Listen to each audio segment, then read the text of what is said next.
ఓం శ్రీ మహాలక్ష్మీదేవ్యై నమోస్తుతే. హరి ఓం.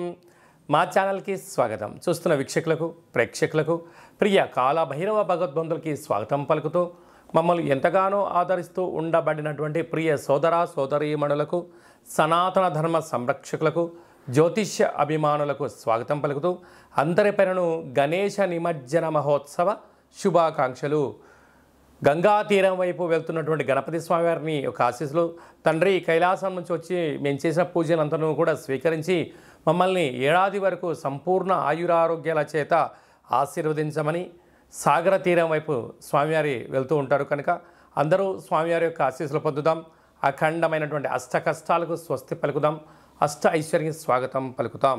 16/9/2024 నుండి 30/9/2024 వరకు ద్వాదశ రాశుల్లో గ్రహ గమనాన్ని ఒకసారి వీక్షింపచేద్దాం.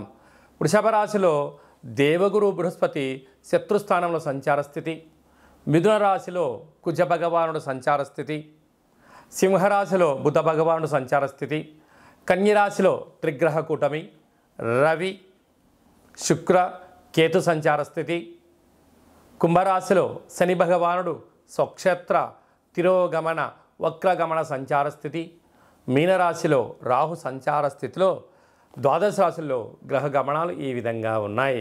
సింహరాశి వారు విఘ్నేశ్వర స్వామివారి యొక్క నిమజ్జన మహోత్సవ సందర్భంగా ఎలాంటి విధులను పాటించాలో ఈ వీడియోలో సవివరంగా సంపూర్ణంగా తెలుసుకుందాం.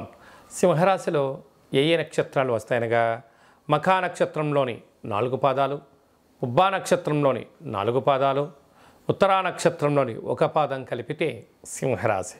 చాలామందికి పుట్టినటువంటి కాల సమయంలో డేటా బర్త్లు లేనటువంటి కారణం వలన పేరు యొక్క మొదటి అక్షరాన్ని అనుసరిస్తూ ఆ రాశిని తెలుసుకునే ప్రయత్నం చేద్దాం.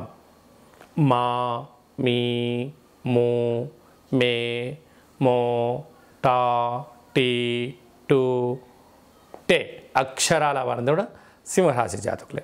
సింహరాశి యొక్క అధిపతి రవి భగవానుడు కనుక ఈ విఘ్నేశ్వర స్వామివారు విడికోల్పు మహోత్సవ సందర్భంగా గోధుమ పిండితో 6 ప్రమిదలను చేసి అందులో పాలను నీటి కన్నా పాలు పోసి కలిపి ఒక్కొక్క దాంట్లో 6 ఒత్తులు పెట్టి లేకపోతే ఒక్కో దాంట్లో ఒక ఒత్తిని పెట్టి గణపతి స్వామివారికి మంగళ నీరాజనలు సమర్పించి గోధుమ పిండితో కూడుకున్న లేకుంటే గోధుమ రవ్వతో కూడుకున్న నైవేద్యాన్ని ఏర్పాటు చేసి భక్తులకు ప్రసాదంగా పంచడం వలన ఆరోగ్య సమస్య, మనశ్శాంతి, రుణ రోగ శత్రుదోషాలు తొలగిపోయి విపరీతమైన ధన ఆకర్షణ సింహరాశి వారు సొంతమయ్యే పరిస్థితి ఉంటుంది.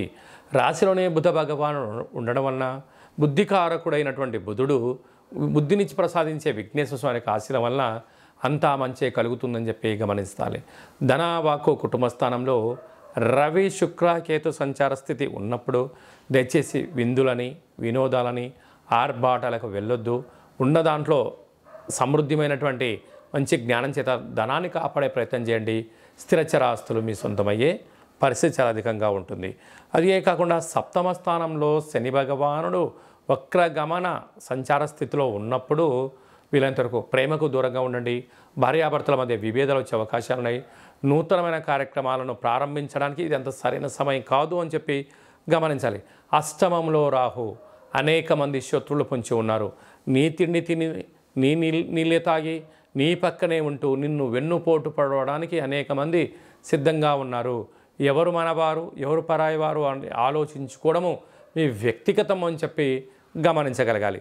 రాజ్యస్థానంలో గురు సంచార స్థితి ఉండడం వలన ఉద్యోగాల్లో, గృహంలో, వ్యాపారంలో మార్పులు సహజంగా ఉండే పరిస్థితి ఉంటుంది.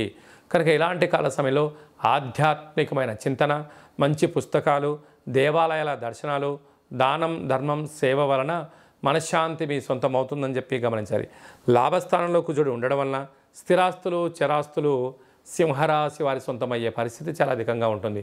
ప్రభుత్వ ఉద్యోగస్తులు, వ్యాపార కార్యక్రమాలు, మిలిటరీ రంగంలో ఉండబడినారు, గృహ భవన నిర్మాణ కార్యక్రమాలు, వ్యవసాయ సోదరీమణులకు చాలా మంచి కాలము రాబోయేది. అంతా మీ యుగమే అని చెప్పి గమనించాలి.